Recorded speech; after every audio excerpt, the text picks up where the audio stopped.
brought you by Silver Pumps and Motors. Top quality और consistent performance के लिए सिर्फ सिल्वर पंप्स नाम याद रखना. జీబీ సిండ్రోమ్ పై ఆందోళన చెందాల్సిన అవసరం లేదంటున్నారు ఏపీ ఆరోగ్య శాఖ మంత్రి సత్యకుమార్. జీబీ సిండ్రోమ్ కేసులపై ఎప్పటికప్పుడు సమీక్ష చేస్తున్నామని చెప్పారు. రాష్ట్ర వ్యాప్తంగా 17 కేసులున్నాయని తెలిపారు. మరణాలపై ఇతర రాష్ట్రాలతో చర్చిస్తున్నామన్నారు.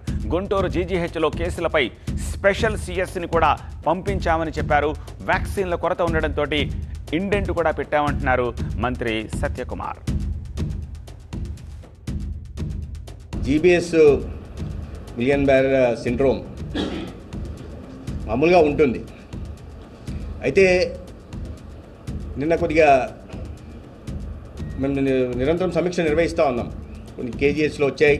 నిన్న ఒక్కసారిగా 5 కేసులు జీజీహెచ్లో వచ్చాయని తెలిసింది. అయితే దీనికి ఏమీ ఆందోళన చెందాల్సిన అవసరం లేదు. ఎందుకంటే ఇది అంటువ్యాధి కాదు, ఒకరి నుంచి ఒకరికి సంక్రమించే అంటువ్యాధి కాదు.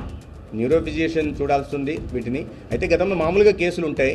ఇక్కడ ఉన్న కేసులు ఏంటంటే గతంలో 15% వాటికి మాత్రమే ఇమ్యూనోగ్లోబులిన్ ఇవ్వాల్సిన అవసరం ఉండేది. ఇవాళ కొంత సంఖ్య అది శాతం పెరిగింది. దానికి కారణాలు ఏంటనేది విశ్లేషించే ప్రయత్నం చేస్తున్నాం. ఇతర రాష్ట్రాల్లో కూడా, మహారాష్ట్రలో కూడా మనకు మరణం సంభవించింది. ఆంధ్రప్రదేశ్లో కూడా ఒక ప్రైవేట్ కళాశాలలో ఒక మరణం సంభవించింది. వీటి మీదుగా ఇతర రాష్ట్రాలతో కూడా మాట్లాడుతూ విశ్లేషించే ప్రయత్నం చేస్తున్నాం. దీంట్లో ఆందోళన చెందాల్సిన పరిస్థితి లేదు. అందుబాటులో వెంటనే కావాల్సిన, ఎందుకంటే ఇమ్యూనోగ్లోబులిన్ దాదాపు 35,000 రూపాయలు ఖర్చు అవుతుంది.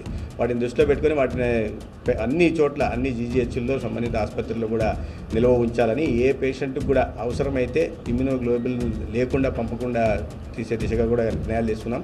ఇది ఆందోళన చెందాల్సింది లేదు. ఎందుకంటున్నా అంటే ప్రపంచవ్యాప్తంగా ఈ జీబీఎస్ అనేది 1-2% ఉంటుంది. 1,00,000కి 1-2%. మన దగ్గర ఇప్పుడు అన్ని కేసులు కనిపించట్లేదు. ఒక 17 కేసులు మాత్రమే కనిపిస్తున్నాయి.